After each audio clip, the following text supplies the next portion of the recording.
Good morning, scientists and my students. Welcome to my very first Transformers review. Today we are going to be reviewing Generation Select's deep cover for the War for Cybertron Seig series. The only way you can pick up this figure is if you are able to get it through Hasbro Pulse, or in my case, if you live in New Zealand, you'll be able to get this figure through EB Games. So here he is, and let us get into the review. Now this is a recolor of the War for Cybertron Sideswipe mold. And I have to say, I absolutely quite like this mold. Yes, I have given him the, I think this is Earthrise, or Earthrise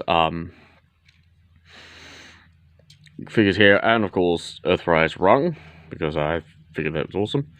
His real gun is just somewhere at the moment, which is a silver version of what he normally gets. So we'll just take off the figures now. So take a quick look at the two combiners, and I don't really need to do much about these because there they are. It's a gun, I think. You know, it's interesting. It exists. So we'll start here, and we'll do Rung. So here's Rung. And to transform Rung, it is very simple. You just pull down the back here, pop his arm off, like you always do. Reattach his arm in, pop his legs apart, and there you have him. And he's a very nice figure. I have to say, I absolutely love the paint apps and the molds on him. Very, very nice. Didn't read IDW Comics where he was introduced as Primus, but there you go. Just turn him back into what I like to call Cybertronian Screwdriver mode. Because I never really gave a name to his alt mode, did they? So yeah, that's wrong. Now back to the main character. Now, deep cover here, for me, is not actually deep cover. He is a Transformers OC of mine called Fireblast, she has the same mold as Sideswipe. But I don't have a Sunstreaker head, which I want to get, but I want to get in this very lovely blue plastic. And speaking of that, let's get a closer view here on his head sculpt. So there you go. Very, very nice. It's also very nice on the back. I've got to say, I love the details here.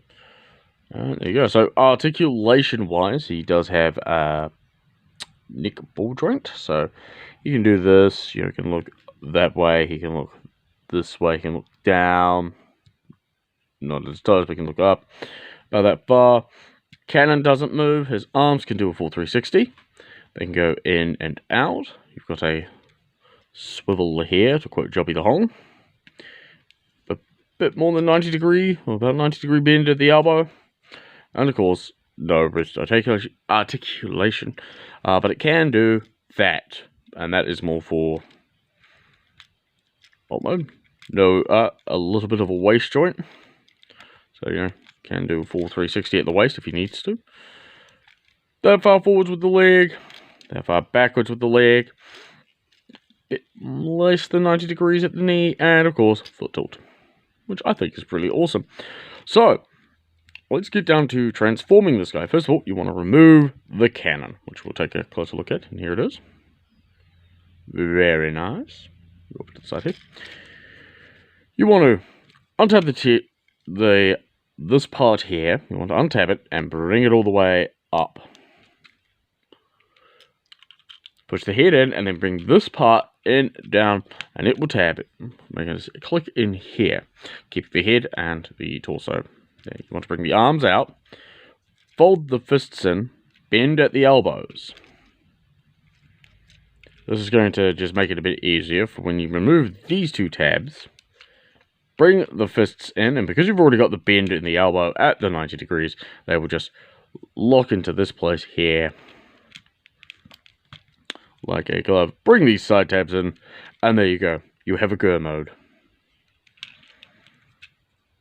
Half man, half Lamborghini. What is he? So getting onto the wrist, we will untap the shins. Bend his foot in, which will bring out, push on this back part here, which form the there. So I'll show you from this side. You can see it's bringing that in. Then you tab the legs together. This tab, little slot will go into there. Which, by the way, is very annoying on vehicle mode. I can't even get into place now. Rotate the waist 180 degrees. Then fold the legs in. Oop, don't want to untab it, but you want to fold them in. Bit of a push. It will snap into place and form the back end of the car. Fold these two in.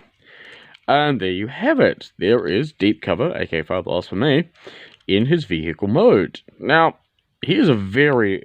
This mold, I saw it. Never got the side swipe because I never sold it here.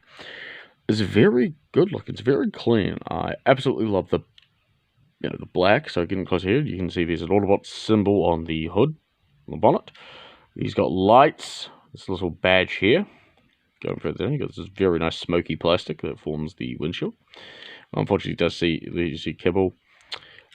Blue here, which is a very nice distract from the black. Very nice wheels. It does roll, so you can roll. Very nice port here, ports there, and port there. Coming to the back now, you can see it's very nice molded, like the Lamborghinis of today's shut up PlayStation.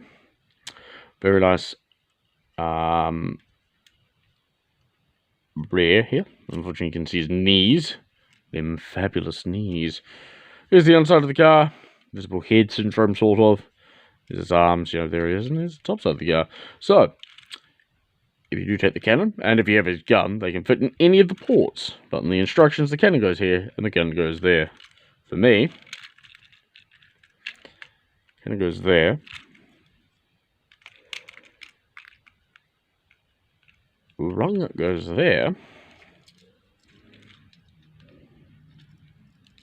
These guys are up top for a very weird looking Lamborghini. So that is Transformers War for Cybertron, Seig, Generation Selects, Deep Cover. I do hope, my final thoughts on the figure, it's a very nice figure. The use of the side swipe mold is quite good. I don't really know much about Deep Cover here, as I never read the comics that he was in. I don't know, I think he was a special release or whatnot, I don't know. All in all, he's a very nice car. I have to say, I don't really know too much about cars, but I do know that Lamborghinis are quite nice to look at. And, yeah, so that has been done. This has been Nugget Bits, Second Chief One Superior, and I'll catch you in the next one. Bye!